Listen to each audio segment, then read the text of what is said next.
Willis. I just need a face sack. Hey, I'm Pat B. And I'm Adam Willis. And you're listening to the Geek Down on WEMF Radio. Gallagly. Now I'm like, I don't know, I feel peer pressure because you all boasting about that beatbox for so let me get into it. I got nothing. All right, ladies and gentlemen, welcome to another episode of the Geek Down here on WEMF. I am Pat B. In the house, I look to my left, my man who's deaf and got my back every time I look at him, and he's ready to bust a rhyme, Black Adam Willis. Yes, sir. Thank you for having me. I like being on the show with you so much every week, and this week we have such a packed studio that it's a little unusual now. We haven't had it like this in a while. Yeah, that didn't rhyme, brother. You please let me down. Oh, was I supposed to rhyme just because you put me on the spot? No, that's not how we do things. You know that. All right, kidding. No, you are absolutely correct. If anyone's not watching us on Twitch, which you should be, because you can see us live and direct at Johnny's not on mic at twitch.tv/thegeekdown. And then on the YouTubes after that, right? Is that where that's where it goes? On YouTube /The Geek Down, on SoundCloud /The Geek Down, on Facebook /The Geek Down, iTunes The Geek Down. Okay, no, that's his thing because he set it up. That's right. That's your bread and butter. All right, I'm talking, of course, about my man who needs no introduction, Orange Juice James. No more Thriller Priest. This is Orange Juice. I'll take it. I'll be the I think that name's free now, right? I'll take that. Somebody else's turn? No, you pass it along, Jay's turn? No, it's like Dread Pirate Roberts, man. It's changed hands generation. Hey, I work with it, man. I work with it. What an honorable name to inherit there. Hey, mustache, the juice, man. The juice. The juice. That right there is JM the Thriller Priest. How you doing, brother? Peace, brother. I'm glad. This is what, week 4, man. I'm on a 4-weeker with y'all. Month. We are happy to have you. I'm happy to be here, brother. Make no mistake. Aye. You are always welcome on this program. All right, enough of that. Free labor. All right, but no, we are not alone. You heard several other voices chuckling in the background. I want to call attention to our most illustrious guest in-house. We have members of the Boston Circus Guild. Yes. Hello. Hi. Oh, man, you were so close. I was waiting for like the Three Stooges. Hello. I was You don't want me to say buddy. It's not going to go well. It's okay. Can you beatbox like we heard before the show? T, you're up. Oh. I can't even rhyme, so. I'm sorry. You lost the cue. Yeah, I did. All right, would you find individuals introduce themselves, please? Hi, I'm T. Lawrence Simon. I'm with the Boston Circus Guild, and I am a duo trapeze artist. I'm Ellen Wailonis. I'm also with the Boston Circus Guild. I do all sorts of stuff. Yeah. Yes. My name is Joella Tepper. Right now, I'm production managing the show that we're going to talk about later, but I'm also a freelance producer and hang out in Boston doing theater and circus and everything else. All right, cool. We're going to talk to you. So a bunch of more talented people than me. Hey, man. Just fill this room with. Don't downplay that thing you do with your belly thank you. button. Thank you for that being is serious. All right, that draws tens of people on the street. 10. And the hundreds. All right, but ladies and gentlemen, we have an action-packed, fun-filled show for you. We have reviews, we have news, we have part 1 of the Comic-Con coverage. We have to break it up into 2 because we just have so much to show you. So we're going to do that in a little bit. But right now, I want to start off with a news story that's not debate-related. Just want to point that out. Mm-hmm. But has been... Yeah, well, you can debate it if you want. We can debate it. You got some things to say? Maybe. Adam got some vitriol. That's why we're on here, I guess. That file in the back of his throat. He's going to start pacing behind your seat looking angrily into the Twitch camera. Oh, man. Just saying. Just saying. A fly's going to land on my face, and that will be the highlight of the show. Everyone can say it. No, I'm not going to. All right. I think we've given it far too much attention already. Yes, we did. Yeah. All right. But no, the actual news story is at the New York Comic-Con, there was a panel for Matt Damon's new movie, The Great Wall, in which afterwards he caught a bit of flack because in the panel they just showed a teaser, which is the same teaser they've been pretty much showing on TV. Like a few extra. He's got that long hair and stuff, and it's him in like samurai armor and all that stuff. Well, he caught some flack because they've been accusations of whitewashing. Right, and this is actually just didn't happen there. This has been going back for a while. They've kind of hurling that at. I mean, this is a common thing in Hollywood where a white star will take over a role of that should be going to a minority when especially it's about that culture. But in this case, I know like the producers and everything like of this that cast him are Asian as well. So it's not like it's just like this white guy in Hollywood decided to make a movie. and just got Matt Damon as. What's up, Jeff? No, I say the pushback is that the imagery is still there. Right. So, I'm with you. After going through and understanding that the producer and many of the folks on the cast who put this together are Asian, but when you see it, it just gives that image of white savior. Well, it's the Great Wall, right? That's the movie. Mm-hmm. Yeah. And what's the plot line of this movie? Here's the thing that no one really gets, and I can understand why people haven't gotten it. Maybe why they went this route directly, because it's a monster movie. Mm-hmm. This is a movie about humans battling like a giant kaiju creature, and we haven't gotten any of that. This wasn't even like the old Godzilla ones where you see the big, break in the water surface tension. Yeah. Oh my God, there's something huge, and it's trying to breach. It's not none of that. It's just Matt Damon in the armor on the wall, ready to fight. Yeah, I think people are just so fed up with this whitewashing thing that they're just like, okay, enough's enough, and they're throwing it all at this movie. When in this case, it's not really a perfect example of that. And I think you're right. I think you're right on that. Absolutely. Yeah. That Damon's catching a lot of flack. To the point where he was very sincere in his hurt. Yeah. That he was just like, you know what? This is not my intention. I didn't mean for this to happen. This is not what we're trying to do. And for him to be that sincere and to be that apologetic tells me that really wasn't his aim. Leave Matt Damon alone. Leave him alone. Well, the thing is, I can understand the people's point of view of we haven't gotten enough information, so that's the only leap that they can make. But the studio's almost been offended, and the actors are almost offended. And I can understand their point of view, but they have to realize they didn't give enough information. Well, this is on the heels of like Scarlett Johansson and Ghost in a Shell as well too, and that was like a big thing that people made a stink over. We have even Tilda Swinton with the Ancient One. With the Ancient One too. Tilda Swinton's one of those things where it's like, what is she really? Yeah, she's not. Besides Asian. Awesome. Don't get me wrong, I love Tilda Swinton, but she's not Asian. I love her though, but she's not Asian. That's one thing she's not. But I'm just saying. But it goes back to that though. It's like if they had cast The Rock, if they had cast Jessica Alba, they're these kind of. They're one and the same. We know what they are, but they're ambiguous enough where they can pass. That's not happening with Matt Damon. It's like people see like The Last Samurai with Tom Cruise's picture. You know what I mean? Yeah. But it's just like, but The Last Samurai in that is Ken Watanabe's character. You know what I mean? So you can see it like, that ain't The Last Samurai. But had they emphasized Ken Watanabe in those trailers, and then you see, Tom Cruise is in this too, and then Billy Connolly's. I love Billy. He did. Billy Crystal too shows up like right. No, but the point. Okay. Better example. The Keanu Reeves. What was that movie? The samurai movie he did. I can't remember. Okay, well, 47 Ronin. Shayna in 47 the background. Ronin. We have an audience tonight. 47 Ronin. Yeah, Ronin. Thank you. 47. It was Roman Pierce. The Roman Pierce from. It was Roman from Polanski. Roman Reigns from I was gonna say Roman from Fast and Furious, but I think we all lose on that one. We all got Romans. No, 47 Ronin with Keanu Reeves. Yeah, that was a big controversy too, where you had a white dude as a hero samurai. This was like if they did the story of Yojimbo, the first and only black samurai in history. And he was played by Martin Freeman or somebody. So I'd be pissed myself. Right. But I can understand people's points of view, but is the media just too ready to pounce now? Yes, I think so. I think at least in this case, and it's not like it's not well deserved in a lot of cases, but in this specific example, I think probably.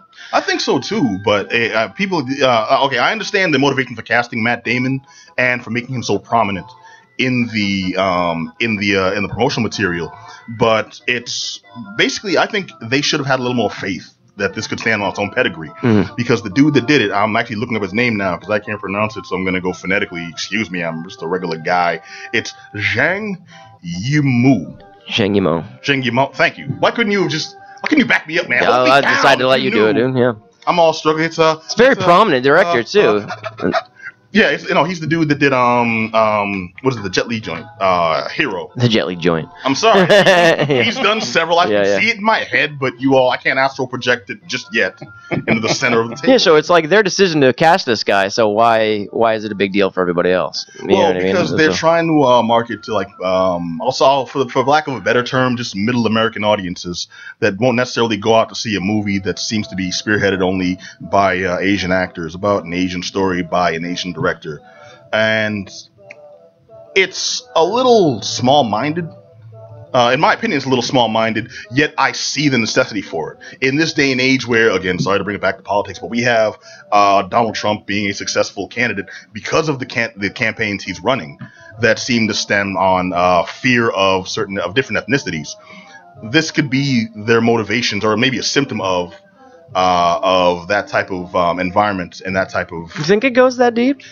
No, I'm thinking that's an approximation of why. I'm basically stabbing in the dark, but trying to use a logical targeting system. I got you. You know, what it comes down to is Damon laid it out. Pascal, everyone involved laid it out, including the director. I think maybe done through a translator. I'm not sure, but they basically said this was just a teaser. It's a monster movie, and people have made. Which I didn't even know it was either until you just said it. I didn't either. So I saw the second or third trailers when I see the monster's hand go out like on the wall and snatch somebody up. I just saw his hair, blink, like I said. You miss it. If you blink, you miss it. Yeah. Nah, man, you got to watch more of that promotional material. See, some of the stuff they showed at Comic-Con was the monster and Godzilla riding in a car talking about Royale with cheese. So, well, basically, like Damon addressed it, the directors addressed it, and. But the thing is, you know how many times he's probably been asked that too, just on like all those tours and like those promotional tours and at the Comic Cons and everything like that. He's probably asked 1,000 times. Also, the same amount of times he's heard Matt Damon. Matt Damon. Leave Matt Damon alone. Yeah, I'm sure. It's like, or Scotty doesn't know. Or was it? I'm effing Matt Damon. He's effing Matt Damon. All right. We've given this far too much attention as far as I'm concerned. No. But the movie's called The Great Wall, starring Matt Damon and a bunch of other people. It's like nice way to sell it there, Pete. Oh, brother, hey man, that's their marketing campaign. I'm just trying to get a check. All right. But let's jump right into it. All that happened at New York Comic Con. I got a chance to go to New York Comic Con. Talking about NYCC 17. I and Amy McCobb were in house to represent for the Geek Down. And dude, I usually have an okay time. I wanted to see the John Wick stuff. You want to see? Me too. I heard that's gonna be amazing. Yeah, the John Wick panel was dope. And having gotten to see it on the live stream, I did not get to see a damn thing. Yeah. I was there. I didn't see a thing. Well, one of the new things that Comic-Con did this year was they live streamed most of their panels. Like the biggest ones, they were all available on the website, which is cool, but exclusive content was left out. You know, this was kind of a bummer because I saw a lot of cool stuff, and then they're like, and now the coolest stuff ever. And then like this little disclaimer comes up, we'll be right back after this content. And I understand that. That's to prevent piracy. I got one cool question for you, though. So inside the actual facility, for those who haven't been to a Comic-Con. Yes. So inside the facility, they streaming it. Located here and here and here. No, sorry, go ahead. So inside the facility, right? Normally when you go to like an arena or something, they usually have whatever's happening on a big stage on the screens. Yeah. Closed circuit or whatever. So you're trying to tell me during those closed circuit times, the screen just turned black? Yes. Even though it's inside the facility? Yes. And so what do they say when that happens? They Well, they don't say anything. The people in the facility actually see they see like the actual video run. What they do is they block out the cameras that are sending the stream to Twitch.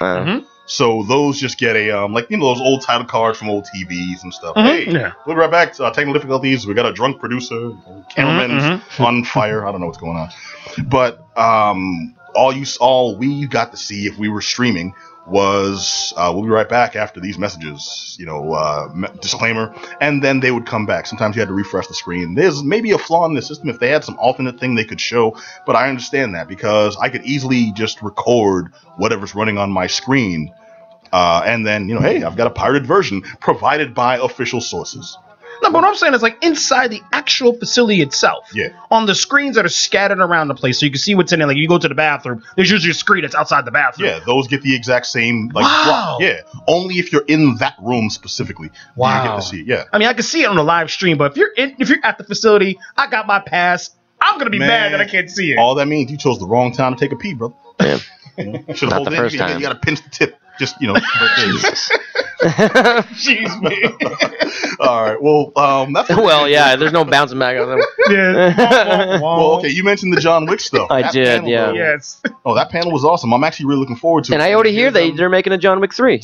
Okay, that part. I just barely got that news. That part, yeah. I didn't even hear that either. Thumbs up. Maybe. Well, John Wick itself was such a beautiful yet finite story. I'm thinking the only route they can possibly go with these is prequel. No, this one. See, John Wick 2 is supposed to happen like 15 minutes after the first one ends. I'm tracking as like you're back already. You know what I'm saying? Yeah. So he like jumps right back in. What's next then? Like Crank 4? It's like I don't know. See, it reminds me of like the Matrix a little bit, and it like kind of presents this kind of world that you're really curious in. You know what I mean? Like, in this case, it's like the world of like these hitmen, this whole society, and they got the gold coins and this whole underground thing that everyone seems to know about, but no one talks about. Well, let's also remember what happened with the Matrix after. Exactly, and that's where I'm going. So, are we gonna get dealt a big turd sandwich? You're right. I'm sorry, they didn't do it. If they had made Matrix sequels, it would have been a tragedy. Yeah, you know, I'm aware of that. Haters, man. Haters. You mean logical concerned haters. Viewers? The Matrix is Keanu Reeves' magnum opus. Do not hate all three of them equally. You don't hate. Really? You mispronounced Albatross, brother. What was I getting at? John Wick. Yeah, thank you. The thank Deuce. You. Let's move on, man. John Wickier. Well, no, John Wick. I got to see the Underworld panel too. Which the Underworld panel was awesome. They're still doing that. That's a Underworld. This is like 3. This is like 19. Like 27. Yeah, right. Yeah. It's like Underworld. It's like a 2-part. It's like above ground went out. That is correct because Underworld 5,000. What? It never ends. Kate Beckinsale is. She still looks the same. She actually is like the undead. You know? That's why. Yeah, right. What we didn't realize is actually Underworld is a documentary. The events are set in real time. Just like Highlander. Yeah, totally. They exist in the same universe. Well, no, that was fine. You know, here's one thing that really surprised me. Because all these gave like very little detail that we're going to see anything different, which kind of gives me pause because now it's pretty much. If that's what you like, that's what. Well, yeah, but you've told the story and you've told the story again and you've told the story a third. Like you can't tack on anymore, and now it's pretty much just I like cool stuff, people in leather and guns. And but when there's no hard hitting information, that's when you can tell it's kind of a failing to the audience. You know, I watched the Resident Evil panel, and I would have thought it was complete fluff. It was just a whole big fan letter to the real hardcore fans. That, hey, we're doing another one. You're welcome. And everyone was real jazzed about it. But one thing I was very taken aback by is to actually hear the director speak with such reverence for the source material. And think about the Resident Evil movies, if anyone's familiar, versus the games. I'm looking around a bunch of games scared me. The games were amazing. I could not watch the games. Yes. Way too scared. No, God. Yeah, I was a kid playing those and watching kids like pull like wings off of like butterflies. I'm like, that was awesome. Like, that's not alright. Super scary. I'm not going pee. I'm staying in my room under the blankets. That's the only reason why I know what Midnight Sonata is, because of Resident Evil. That's hands down. But not know what Midnight Sonata is was a Resident Evil. You see, so it's educational, brother. Right. It is. Yeah. Well, very cultured. Those. Well, the first movie wasn't that far off from the games, and they also weren't expecting to get anything more than that one movie. But he gave what had to be this like 5 to 7 minute just almost dissertation, off a random question of, what was your main motivation for taking on the series, and blah, blah, blah, blah. And then I was very surprised. I'm like, I've come to know these movies as, it's Hollywood Flash, and they've got zombies and guns and hot chicks and all types of grenades flying everywhere, and the tight dresses appeared, and Michelle Rodriguez hit someone in the face with a fire extinguisher, something happens, and then he just went on this almost tirade of how he took the role specifically because he was kind of a fan of the games, but he was more a fan of film and wanted to do them justice, like wanted to show them the respect they deserve of having a movie made that properly followed the legacy, as opposed to the movies in the past, or at the time in the past, that had taken a game property and just made some random movie and slapped the game title on it. Basically, like any Uwe Boll movie. Any Uwe Boll that's ever existed. But examples like these are my examples, not his, but things. But I know what he's talking about because he mentioned like actors and stuff. Well, obviously the Super Mario Brothers movie, but also things like Trust the Fungus. Yeah, which was like, I don't know. Don't promote that trick. But no, things like the Double Dragon movie. Yeah, lesser known property. That was a thing, brother. Actually, I rewatched that like only like a year ago. I remember it was like free streaming on one of those thousands. Yeah. You'd be like, I'm sorry, Adam. You were in a dark place. Who hurt you? Yeah, I was in a depression for about 3 months. You'd be like the Street Fighter movie. Yeah, dude. Or the second Street Fighter movie. the Tekken movie the most horrible offender of all? I'm not gonna front. I did watch the Street Fighter movies because I was that dedicated to the Street Fighter franchise. And Van Damme. And my soul hurt a little bit. So they make the most United States hero and Guile into like the Belgian guy? Like, are you kidding me? Yeah. And get the hostages out. Only because Arnold wasn't available. It's not just the beat. You can't make this stuff up. That was tragic. So bad. Tragedy. Did you guys see the Chen Li one with? Yeah, the second one. Yeah. Okay. Worse than the first. It was that bad. Yeah, it wasn't great. good. Wait, what? You are dismissed, sir. I was kidding. I'm sorry. I can't imagine the disgust. We're so ready to jump on him for that. I wanted. That's to about us, really not cool fight choreography, and even that was bad. Oh, how do you take a property that's set around fighting and have that be horrible? right. Even then, like the one thing you got to get right. Like that's what you do. It's in the title, fighter. Wow. In the streets. Okay. Well, back to Resident Evil. Yeah. Well, no. What it boils down to is I had a spectacular time at the panels, and most of my actual enjoyment comes from walking the floor, talking to cosplayers. So did you cosplay? Hold up. Parties and such. I did not this year. Who did you get a picture with? Who did you get a picture with? The picture that you sent me and tormented me with. Man, you gotta build up to these things. I do. No, man, we're gonna blow it up right now. I'm happy, but I'm bitter. You gotta let it develop organically, my man. No, okay. I got the same Yeah, can we see the picture? I'll show the pictures to our in-house guests as well. But I got a picture with a couple of my childhood heroes. Wait, no, you're right, not that one. That's a private one for Lady, yo. That's just for me and Herb. No. No, it's a Steven Universe cosplayer. It's in here. Yeah, I'll show that one too, apparently. But this photo right here, I met Jerry the King Lawler. The King! And Christian Cage. Yeah, a bunch of wrestling guys. Wrestling icons. Yes. Legends. Icons. And you got to hold the crown. I got to hold the crown. Try to understand. I like the way you hold it too. Like it's a sacred relic. You're holding a crown. Man, like it's definitely like a baby of someone. I handled this thing so gingerly. Okay, I will tell you. It was just like I didn't expect that too. I posed for the picture with both of them lined up on either side of me, and I'm like, oh my god. Was King drunk? No. You or maybe he was right next to Mick Foley, so maybe by association I couldn't tell. But no, they were perfect gentlemen, also very businesslike. Yeah. Mm-hmm. I would ask. They were just there dealing with tons of fans. Did you ask him anything? Because the only thing I'd be curious to ask him about is Letterman when he slapped Lotka in the face. No, I tried to get an interview. They would seriously. They were mobbed by. They were. I'm sure. I was lucky a few seconds with them. Did you see Sad Virgil? I did not see Sad Virgil, but I was actively not looking for him because he pulled some of that stuff. We were like, come over here, take a picture, faggot. Like what? You serious? That's his thing. He's a horrible person. Yeah, so bad. Virgil is an old wrestler who's one of these dudes where his pretty much existence is now going to conventions and and charging people money to take pictures. It's a sad life. Yeah. And when he doesn't. He's one of the guys who's notorious for just insulting them, berating them, calling them types of names. And he has a Tumblr page that people follow him and call it Sad Virgil. There's pictures of him just looking sad at his table because no one comes in table. Just went up. So you keep talking about all these things you said on it. So how was moving around in there and getting? You sound like you got around pretty easy. I imagine it was a bit congested there with all the people converging here. Yeah, because this is really close to being as big as it is in San Diego. So this is huge, right? But this was also the first year that they broke it up into two cons because they had BookCon right across the street, and that's remember we covered the story earlier this year. I remember. Of Reed Pop. Actually acquiring the second convention and now running it in tandem with New York Comic Con. So it kind of split the audience. So there really wasn't that whole ass to crotch can't go nowhere until outside of Saturday. You know, as actual workhorses who have to get there early, we get there on Thursday, and that was still loaded with fans, but they had an even distribution. It was properly diffused over the course of the weekend, so that was actually kind of refreshing. And you're moving around, you're walking back and forth. You said you weren't in cosplay, but I'm sure Amy was. Amy, yes. Amy will give you the full gamut, but Loki was in house. I can say that. Nice. I don't want to blow up her spot. Hey, one more question.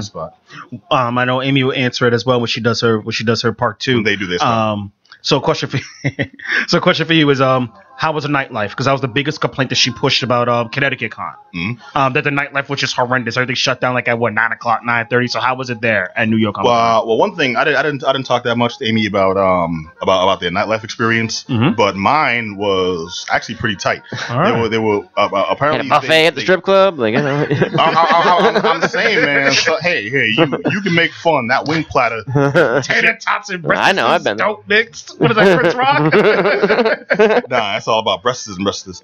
No, dude, it was brilliant. The push for Shin Godzilla was just above and beyond. Like, they are hardcore. Just. I'm just about that last week, wasn't he? Yes, I'm not accustomed to getting so much free stuff. Just like. For being there, normally they make you work for it, especially as a large dude. What they really want to do is post like the young cosplayers and just it's basically it's like Twink du jour on the websites for images of these conventions. And I don't normally fill that category, so I'm normally left out of the hey, you want this free thing? Pose for us. That's normally not the case. And they had tons of posters. They had like, hey, you want to meet this person? Take a picture. Talk about it on your show. That may have been the fact that I was still wearing my purse badge. I don't know. For the regular folks, though, like my buddy Mike is just a regular cat who goes and, he gets to meet all these fun folks. And he had an awesome time as well. So it's not just like my skewed POV. He also had just like the ball, if you will, for lack of a better term. I feel like I'm kind of fangasming here, not giving like the proper story. So basically what I'll say is, and I'll leave most of like the hard hitting stuff to like the part 2. But what I'll say from my experience is the dealer floor was on point. We actually got several interviews with new vendors, and not that the old vendors coming back is a bad thing, but it's good to see like smaller companies and smaller operations, artistic venues especially, getting the opportunity to be at something as huge as New York Comic Con. Because usually you're used to seeing, Midtown Comics has like half the floor, and then there's gaming stuff over here, and Adult Swim over here, and then maybe you'll get like 4 or 5 booths of like, this artist is in their first year and something or other. And there was a lot more of that. So they're making more opportunities for new artists and new industry people. Just getting in, just kind of dipping their toes in the water for the first time to have a a forum like New York Comic Con, something that big to show their work to larger audiences. So as much stuff as we thought to talk about, I'm saying we don't make it seem like it was just me, but as for a larger company like Reed Pop buying out different conventions and then having the like this kind of presentation, it seems like they are paying attention to some of the issues that have been faced in the past. When I say some of the issues, not all of the issues, because I still got big timed out of several appointments that I did have, because we, as the Geek Down, this prestigious program, we're apparently not big enough when they're also dealing with people like IGN, that come for, seriously, comic book resources. Whatever. Well, I'm not hating on those companies. They do fine work. But I am hating on the fact that I was turned away from appointments I had because they're like, well, I'm sorry, we actually had to cancel this because while you are press and important and need to cover the story, you're not 5-star press. And there were several companies with like they parsed the badges. So they had badges in tiers now, which is different. And you cried one single tear as you, I'm not you got turned away. I'm not going to say it was a single manly tear, and I heard the Charlie Brown music. Now this was bawling. I dropped to the floor. Mascara down your cheeks crying. I got it, buddy. If anyone knows anime and gets this reference, it was full on Mad Pyro. All right, just like that. My baby! Oh, God. Yeah, I'm man enough to admit it. I cried like a baby. You know what? All in all, though, I had a spectacular time. I got to meet people. I had tons of friends. My buddy Sean, who works for Adult Swim, and friend of the show. We've actually had him on. Yeah. Sean Baptiste? Sean Baptiste. Oh, okay. Yeah. The stand-up comedian. Buddy. Well, anyways, he now works for Adult Swim. They were promoting Rick and Morty. They had a lot of VR stuff. They did live broadcasts from the floor, jocking our style. But you know what? They handled their business, and as much as people consider it competition, I remember what Greg Miller said to us when we had him on the show. I'm dropping names left and right. Yes, you are. Yeah. But I do remember when we had him on the show, what he said is if you're creating content don't look at it as competition because it's the internet. It's for everybody, and it's that widespread and that versatile where it's not like you're competing companies, NBC versus CBS and all that crap. You're all in the same industry, and you're all there because you're enthusiasts first and foremost. You're all fans. You know, it's a business that came from fandom, not a business. You're not going to stop it anyway, so exactly. Enjoy it. Yeah. So, you know, these people, you look at them as your friends and your cohort, your coworkers, not competition, which is cool. I appreciate everyone else that was there. I'm happy they're succeeding, and hopefully at some point when we in the Geek Down are broadcasting live from the floor of New York Comic Con, I complain about how much I hate my job in my life too. The VR stuff was some of the coolest, though. I love the fact that they're incorporating comics now with VR, and that's a new avenue that hasn't previously been discovered, but the technology's been there, and I'm glad to see people taking advantage of it. We got several interviews, which I'll put up on the site in spotlight form, and I was happy to meet the Venture Brothers guys. You know, I was happy to get the inside stuff. Who from Venture Brothers did you meet? James Urbaniak there? Doc Savage. Doc Hammer. And Jackson Public, the two main guys. Yeah. Nice guys.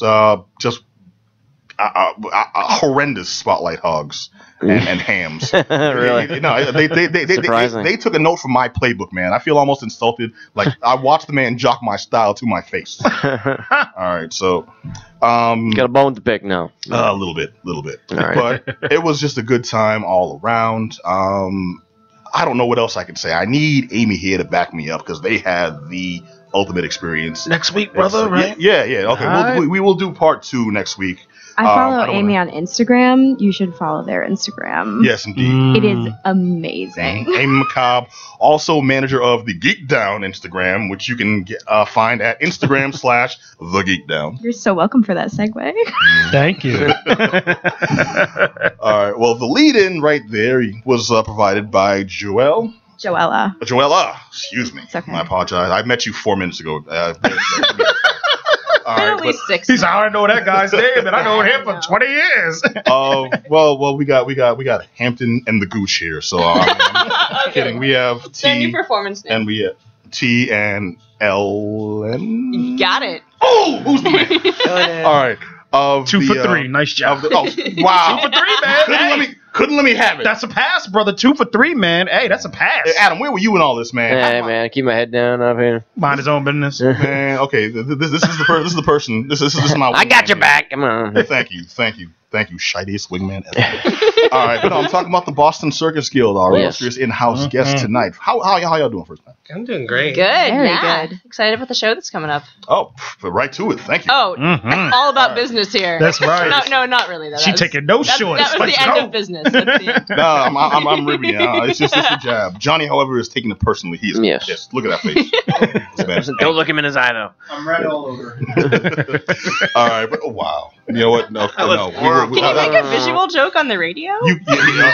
Apparently you can and did. We got a little stream going. Yeah, this man is head to toe in a Santa suit. We don't know why. It's only October. He's not even in the camera shot. All right, but we're talking to the members of the Boston Circus Guild. You want to give our listeners who may not be familiar with you guys a little bit of info about the guild? Sure. So the Boston Circus Guild has been around for a while in Boston. That's amazing. Thank you. Now, sorry. All right, bye. Boston. No, we started. 8 years ago? Mm-hmm. They're nodding. Excellent. About 8 years ago. All right. It actually started out a friend of ours, Chuck Lachine of Emperor Norton Stationary Marching Band. Check them out on all music places. Yeah. Mm-hmm. He has a great band, and it's sort of a circus band. And some of us who were kind of like semi-pro circus enthusiast people. It was like a really intense hobby. My hobbies are like yo-yoing and Rubik's Cube. We got placed for that. Yeah. A little bit of that's all. Wait. Extreme Rubik's Cube. I want to know what's going on there. I've performed. There's an audience out there that saw me perform while solving a Rubik's Cube on a trapeze to "And I'm Telling You I'm Not Going" from Dreamgirls. You are a dirty filthy liar. I was there. Awesome. It was amazing. It was a duet. Awesome. I solved it and then I broke the Rubik's Cube and threw all the pieces out. It was really stellar. I'm gonna give you one right there. That's Thank you. yeah. Is that on YouTube somewhere? No. It was So Pat, keep your mouth shut. This guy's really done the things you only dream about doing. Hate him. Wow. Hashtag true. They don't know this. Okay, you didn't have to out me like that. Bear my secret shame. Sorry, I didn't know they didn't know. Oh man, so it's okay. It's okay. I'll hide it well. All right, no, dude, seriously, that's amazing. That is awesome. Mostly because I know how hard it is to solve a friggin' Rubik's Cube, and then it became a performance piece when you were like just the rage of this is for all the children that have suffered with this mess, and then you just broke it. And the people like me who just quit after like 20 turns, like I ain't want to mess with this no more. Oh, but I hate when you see those dudes that do like speed, like it's nothing. They have like a bunch of them lined up, ready to go. Like you cocky mother. Anyway, okay, all right. So what I'm getting at is those are my hobbies. They're very non-life threatening. You guys are talking about like ribbon dancing, fire spinning, so we aerials. Yeah, we do. So a lot of us have gone from about 8-10 years ago from it being a super all the time hobby to a full time gig now. That's awesome. So yeah, Chuck pulled us together. It was like, hey, we should kind of start a. It was like he wanted to build a fort, and I think invite us all to be part of the club. But then it got was a very flexible street gang, wasn't it? Yeah, it was. That's what it seems there was like. some sharks and jets action going on. I don't know. No, but so we pulled together. We actually Boston's really unique in the way that circus is organized here, because we have the Circus Guild. Most of the performers who perform professionally around town are part of this, so we are actually a very cooperative community. Even though we are all technically in competition for the same sort of pool of work, we're a very cooperative, really positive community, which is pretty excellent. Yeah, so, it's actually really kind of great guiding each other a little bit. A lot of the other like major circus cities in the country, and you'll see this all over the world. There's a lot of undercutting that happens. One company will say that they'll do the gig for $1,000 per performer. And then another company will say, "Well, we can do it for $500." And then everyone's trying to get the work, and then all of a sudden everyone's getting $10. And like, well, I'll do it for free. Fine, yeah. And then no one can make rent. And Wait, so you guys operate more like a union? Then? That's what it sounds like. It's like a union. It's like a super informal union. Yeah. It's like a union that has potluck meetings. It's cool. It's my kind of union. Yeah, it's chill. Instead of really bullets, chill. you got like the way unions used to be. Yeah, but it's great because you'll have everyone, all your friends who you work with, but they're also, the people that are essentially competing for work with you. You're never like, oh, well, I was going to do that gig, and then like, well, I'm doing it instead.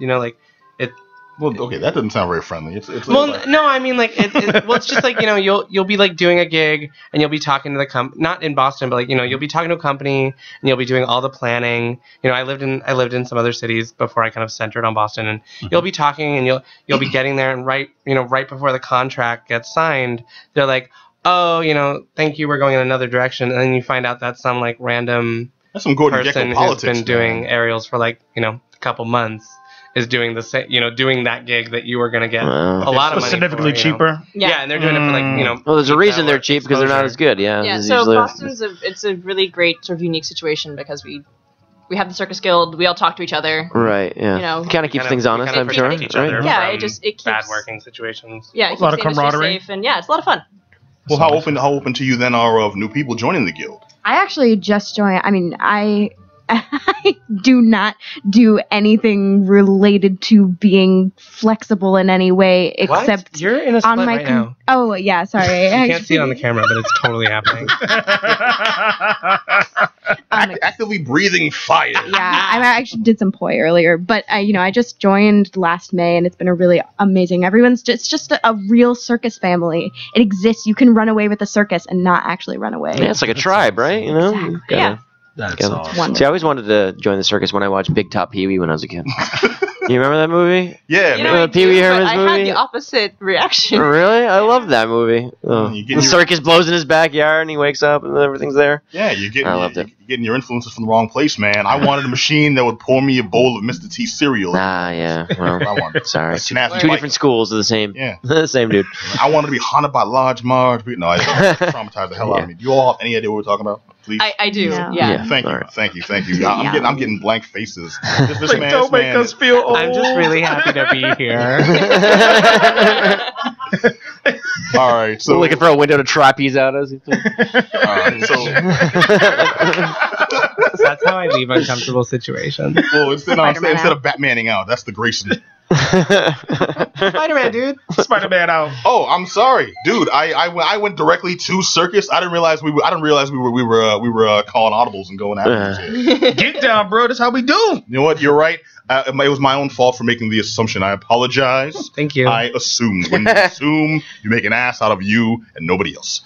All right. So talk to us about some of your shows then, because you mentioned Poi, you mentioned Trapeze, you didn't mention much except so they'll steal work from you. So like, what kind of things do you have in the shows? So for the show we have coming up, actually, it's our annual Halloween show called Cirque of the Dead. Yeah, boy. BostonCircus.com/Cirque of the Dead. Is that right? COTD. COTD. If you want to just hashtag it, COTD. It's an awesome show. It is a cabaret style show. There are 18 performers. There are 18. So you'll see everything. Are they one at a time, or is everyone just rushing up at the stage? It's just a giant. No, There's a lot of duos. It's a lot of duos this year, which is very cool. This is new because usually, like I was in a duo last year. You were. I'm always in a duo. There's basically 3 duos last year, and now this year. It's a lot of duos. It's a lot of. It's like rare that there's a solo performer. So one or two at a time, I guess, would be the way we can. But we have acrobats, aerialists, burlesque, freak show, sideshow, stuff. That's awesome. The show operates under a storyline. Okay, so central theme. And this is the end, a very loose storyline. But this is the technical end of the trilogy. Or is it? Dun, dun, dun, dun. I just want to point out, we weren't all ready for that one. Yeah. Everyone was on board with that. Well, because Joelle is right. The main characters have. They've died in every show many times. Our MCs are back for their 3rd year. MCs are also the script writers, so they are and they do musical numbers. They're some super talented guys. Mm-hmm. They're back for their 3rd year, and I think last year they died like 12 at the end of every act. 13. Almost every like act. a lot of times. Killing them. Aeon Flux, the circus. It kinda, yeah. Mm-hmm. And then we have some contortionists. Yeah, I'm with it. Yeah. And this year there's time travel. So not only is there death, but there's re-death of the same exact situation. Wow. Time is a flat circle, my friend. So Heinlein of you. That's no, amazing. It's kind of deep. It's like Inception, but it's not. It's nothing like Inception. It's not like I want to go on record with that. It's like Conception. Okay, so I fell asleep during Inception. I don't really know. He was incepted. I just know there's like a spinning cradle and there's like an upside down building. You know what's messed up? That should be the most meta thing anyone's ever said. Yeah. Because you've slept through it, you have no idea why. I know there was a cradle at the end. Okay, so no, it's more like Back to the Future, where it's like you can go, a performer dies, but just can come from the future. It's really we just keep killing the MCs over and over and over. It's like a running thing. Okay, so the MCs die so much. All the other characters are fresh. Alright, so someone comes back and molests their grandmother. I've definitely I've been back from the dead multiple times. Yes. Well, we have like reanimated corpses, but if they die, usually they either get reanimated or they die. Like the only people that have truly just kept coming back are the 2 MCs. I've gone completely cross-eyed. I have no idea. It's gonna be great. It's basically like when you come to the show, it's basically like being immersed into a B horror movie, but this year there's sci-fi, but there's also musicals, and it's in a circus. It's just a giant. It's the best Halloween party you will ever go to. Is all you really need to know about that. It's Speaking of which, we definitely encourage costumes. Costumes are super. Yes, audience should wear costumes for sure. My favorite, if you're listening, you were my favorite costume. It was a couple, and the guy had like one of those those like flat, like ripped off flesh anatomy unitards, the muscle unitards. The muscle unitards that like look like the inner workings. Yeah. So he had that on, and then puppy ears, and she was Cruella de Vil. It was my favorite. They were there last year. They were brilliant. If you come back and just like tell me that you are that couple, I will buy you drinks. That's awesome. The kind of like tastefulness we go for in the show, and it's tastelessness. Oh, right. Yeah. Tastelessness, not taste. I was there. That's the level right with you. That's the level of tasteful you should prepare yourself for. We keep it gross. Yeah. So with that being said, is there an age minimum? Like This you is cannot come in This is here. an 18+ show 18 for sure. plus show. Yeah. Which Right. actually, so in addition to being a reanimated corpse and acrobat, I'm actually a circus arts teacher during the day, and I have some students who are teenagers who are a little bummed they can't come to this one because they're under 18. But this is an 18+ show. Please don't try to bring your kids. It's going to be awkward for you. The whole youth troop wants to come. Okay, well, there's the question: do you all like stream these, or do you all have videos of the performances? We do have some videos. If you search on YouTube for Cirque of the Dead, if you also click on Interested on our event page. We're on Facebook as Boston Circus Guild. The event is Cirque of the Dead. We post pictures and videos, and there's a lot of stuff. Yesterday, actually, on my commute home, I had a really stressful day, so I just put into YouTube Cirque of the Dead, and I watched all the videos from last year, and it made me so happy. I love how all I asked was, so, do you record these for posterity? And she went right into the commercial. That's professional. That's my job. Professional. That's why we bring Joella with us. She stays on message. Wow. Okay, so you've mentioned this show. I'm excited. I'll be there in full regalia. Excellent. What are you going as? Yeah, what's your costume? I expect a lot now. I got to step it up. I don't even know what I'm wearing either. It's I got to figure like it out. that. You think or you could do a Harley Quinn. I'm just saying we did talk about it. I challenge you. I will do a Harley Deadpool hybrid just because I know you have no idea who those people are. Excuse me. I know exactly who those people are, and that sounds hot. Thank you. I'm into it. Thank you. I'm so into that. Thank you. I'm going pigtails too. I have a lot. I have a lot of spandex if you want to borrow. Please. Stuff. I got it. Borrow. You don't know who you talking to. I'll tell you what. Uh-oh. Exactly. That's right. Boom. It's on the hips.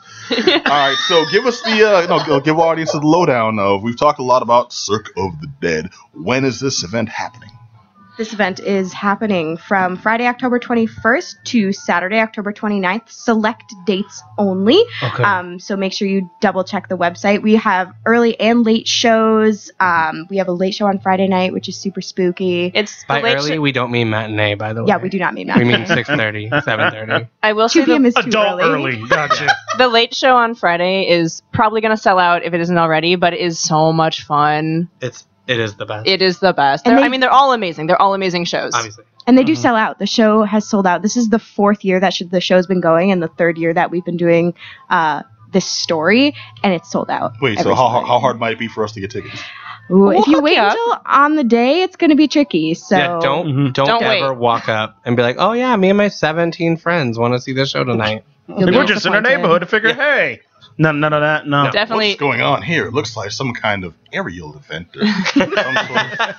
We missed Big Top at the freaking City Hall Plaza. Let's see how this goes. Someone's gonna and they get a rude awakening. Jump a bus on a motorcycle. These vaudevillian minstrels will somehow soothe my. Let me buy a nickel ticket.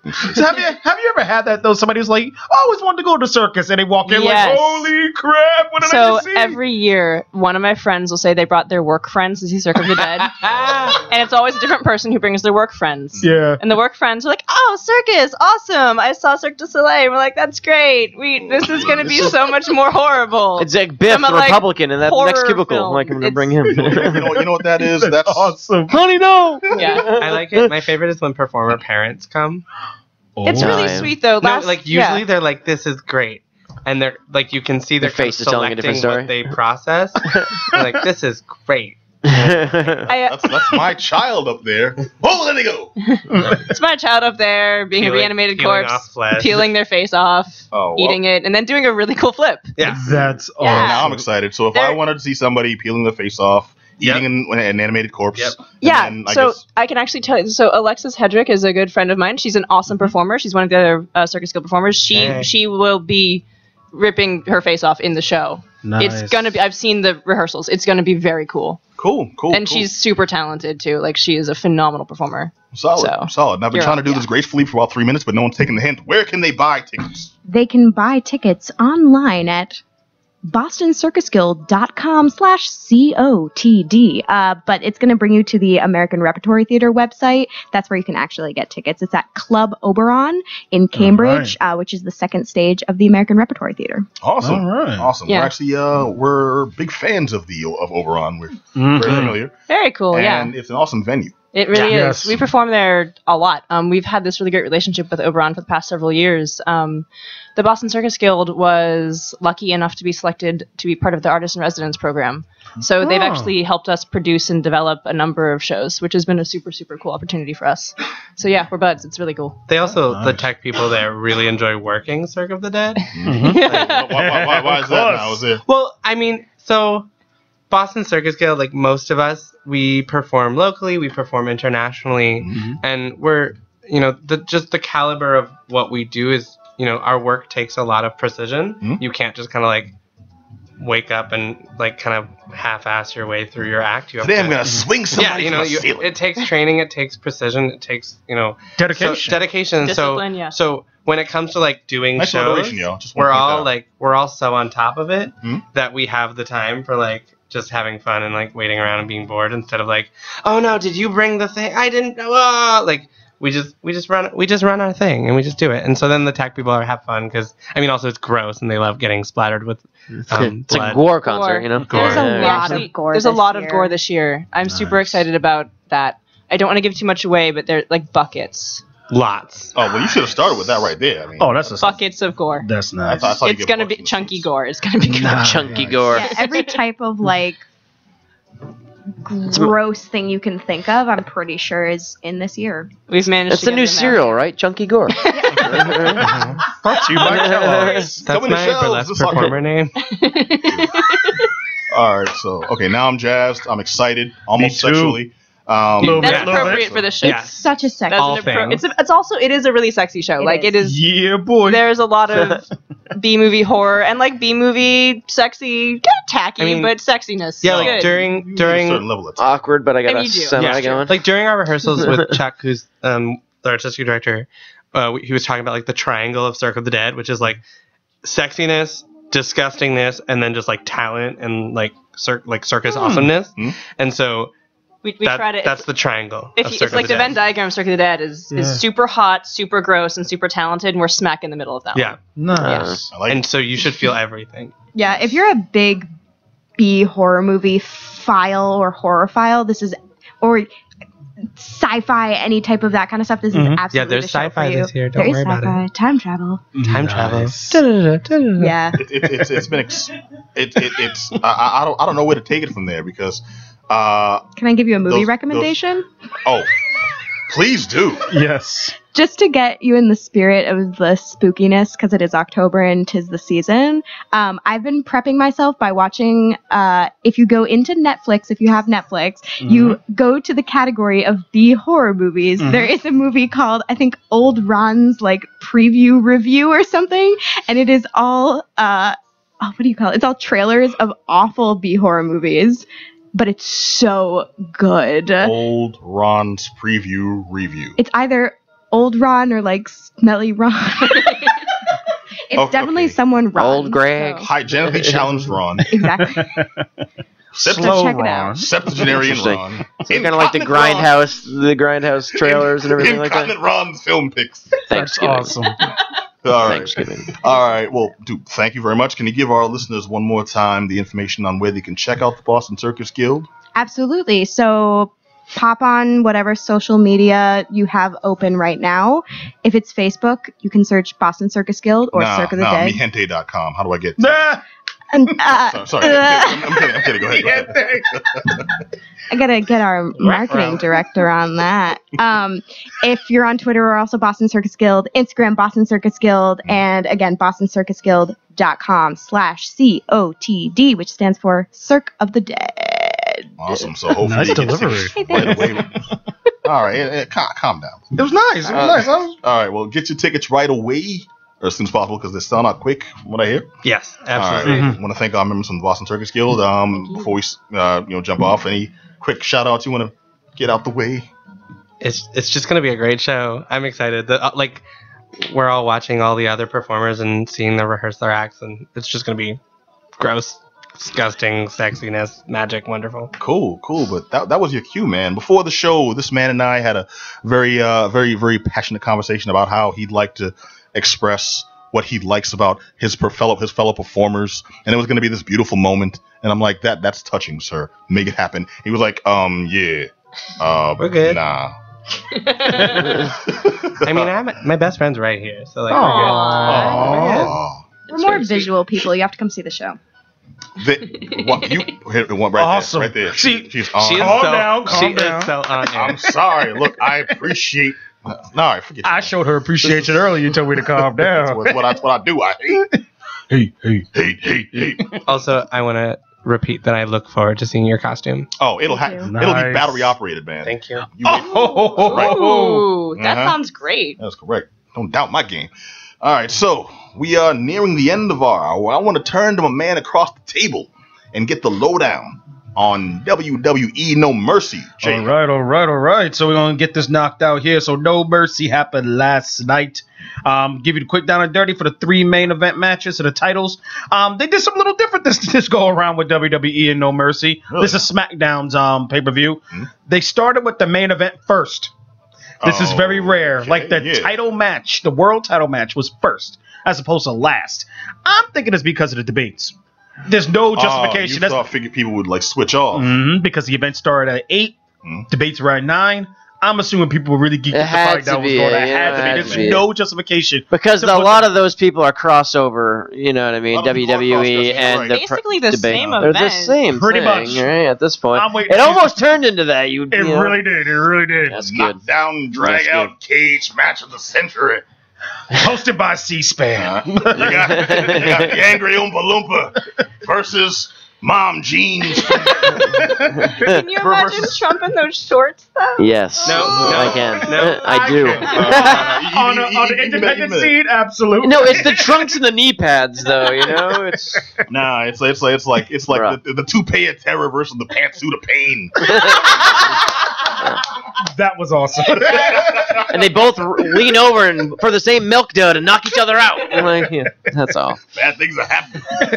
All right, go ahead. I've been run in by Bernie Sanders. He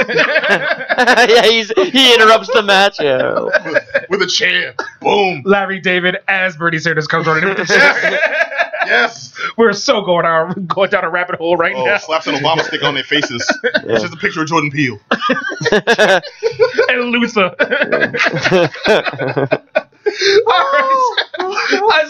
Prestigious show we run here on the not the utmost professionalism and maturity. More than cummerbund. All right, so the main event match, AJ Styles versus Ambrose versus Cena. It was an interesting match. It built it up pretty nicely. It was a weird part of the match. You're getting a spoiler tonight, whether you like it or not. Sorry. You got the WWE Network. Watch it. Interesting part of the match. The way it ended was really weird. So Ambrose had Styles in a submission move. Cena then turned around and put a submission move on him as well. So there's 2 simultaneous submission moves on this guy. Styles taps. When Styles taps, they're like, okay, where do we go from here? They had no idea where to go. Next thing you know, Styles steps out the ring. They keep fighting. He comes in with a chair, knocks him out, gets the pin, walks away with the championship belt. This ran about a half hour. So you still had a half hour to play before you turn on the debate if you wanted to watch it. Man, please. You know what I'm saying? It sounds like, as much as I am just figuring that's a regular wrestling match, Joel and Tia losing their stuff here. I know nothing about wrestling, so this is just a bunch of people being submissive fighting for a belt. Pretty much. You know what? Nothing more, nothing less. That's all you need to know right there. Each earning 6 figures, nothing more, nothing less. You're gonna tell me you don't want to see 2 well-sculpted, 3 well-sculpted individuals arguing over fashion? I see that every day. Yeah, that's my life. I don't understand why you're not tuning in weekly, man. For real. I don't have cable. Excuses.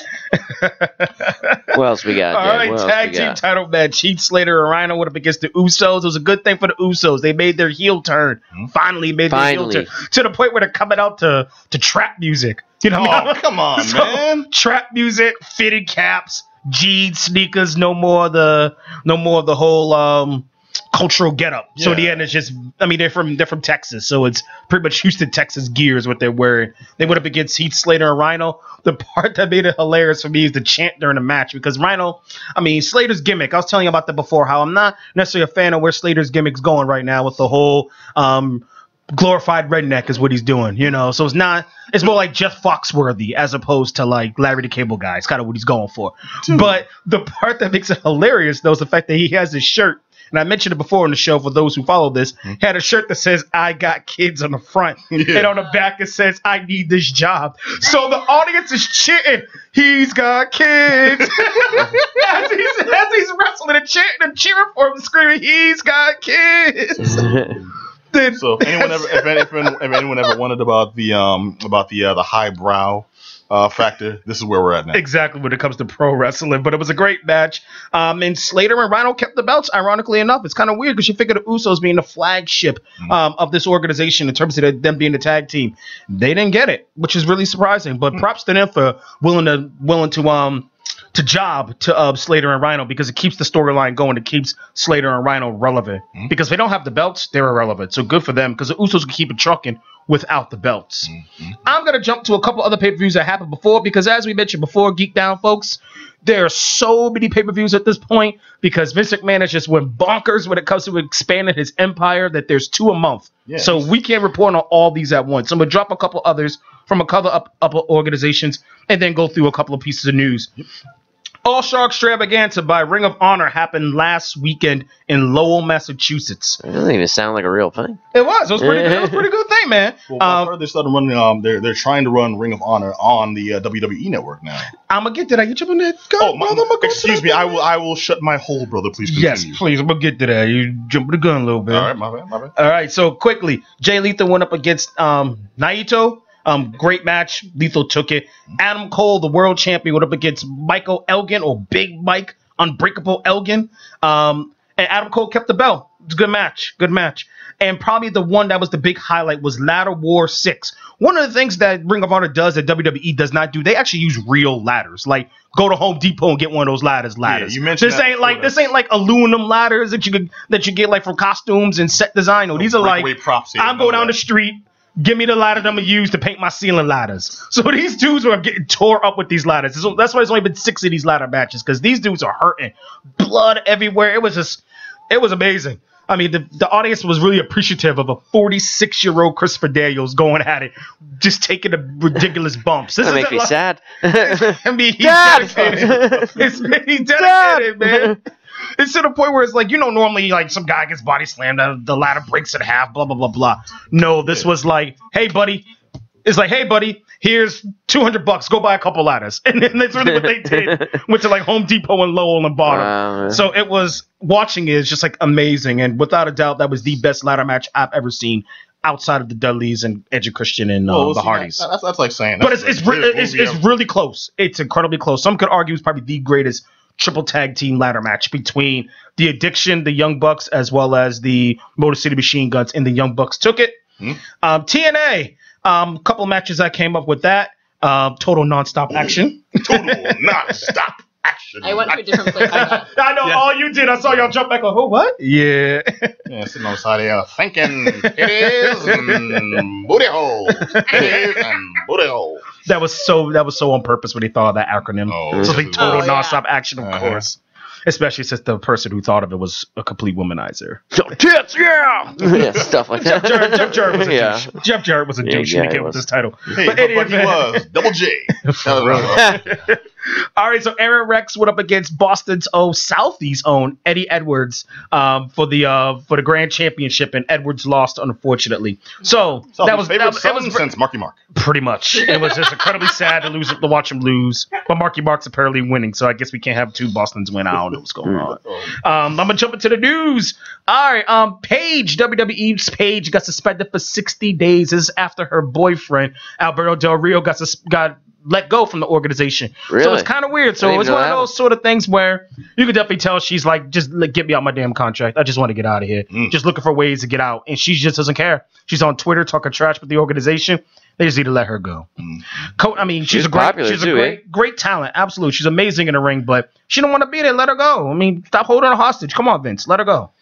Cody Rhodes got a tattoo of his daddy's name, The Dream. Yeah. So props to him. It's a nice little touch, man. Because, Dusty Rhodes passed away, so his son getting a tattoo of his daddy's name is pretty nice. I like that. It was nice. It's one of those things where I do kind of face palm it a bit, but you know what? Also, it's a warm gesture in the end. It is. And as you mentioned earlier, Vince McMahon, of course, is looking to purchase or somehow, some way provide Ring of Honor and TNA's video library on the WWE network and try to boost up the price from $9.99 to $15. A lot of wrestling fans love it. They're excited for it. I'm totally against it because a part of me feels that's the way of you trying to edge out your competition by purchasing the video library. Because the video library is where the money's made. So with Vince doing that, I hope it does not go through, but a lot of folks are going for it. And that's all I got for all the pro wrestling needs. All right, cool. Thank you, brother. Very much appreciate you giving us the lowdown. And I know T especially is now a regular WWE viewer. You have converted this dude. He just needs an NNA. I think it was the T and the acronym that sold him. I think so. All right. I want to thank you all for listening. This has been the Geek Down here on WEMF. I want to thank you all for another action-packed, fun-filled show. I want to look around the table and give quick shout-outs to my peoples. Adam Willis. Yes, sir. Orange Juice James. Peace. Just Johnny. Yo. Herbie Herb. Yo. Yo, come on, you laid on the pick. He's like, wrap this up, B. Wrap it up. All right. And also our very spectacular in-house guest. You want to go around the table once again? My name is T from Boston Circus Guild. This is Ellen. Thanks so much for having us. Yeah, thank you. Absolutely. This is Joella. Please buy some tickets. Sounds good. All right. I want to thank you all. I want to thank you guys for joining us here. Awesome. You've been spectacular. You've been brilliant. And want to remind you all to catch them at Cirque of the Dead. We practiced that. I just want everyone to know I've been in a handstand this whole time. He has. You can see it on camera. All right. Check these guys out at the Cirque of the Dead at Oberon on October 21st. Through the 29th. Through the 29th. Select dates. Cool. Select dates only. I was almost there. You can grab tickets at BostonCircusGuild.com/COTD. Nice. And You only also, missed Joella's name earlier. Joella. You did great. Other than that, she and I have a vaudeville routine we're working on. Okay, you don't blow up the spot like that. How dare you, sir? All right, and want to remind you all, if you heard anything tonight that you want to chime in on, hit us up at geekdownradio@gmail.com or just jump to the site and contact us at geek-down.com. Also, find us on social media. We're on Facebook, we're on Twitter, on iTunes, on SoundCloud, on Twitch.tv. All of them are /The Geek Down. YouTube. So SoundCloud on YouTube. Come on, always one. There's always one, but it's all right. So YouTube /The Geek Down, iTunes /The Geek Down, Facebook /The Geek Down, Twitter /The Geek Down, Twitch /The Geek Down, Instagram. You know what? We everywhere. I want to thank you all for listening. All right, catch us every Monday night at 9 here on WEMFradio.com. We'll catch you next Monday. Like we said, we're on every. You know what? It's been a fun show, y'all. Good night. We out. Bye. Peace. This is WEMF Radio.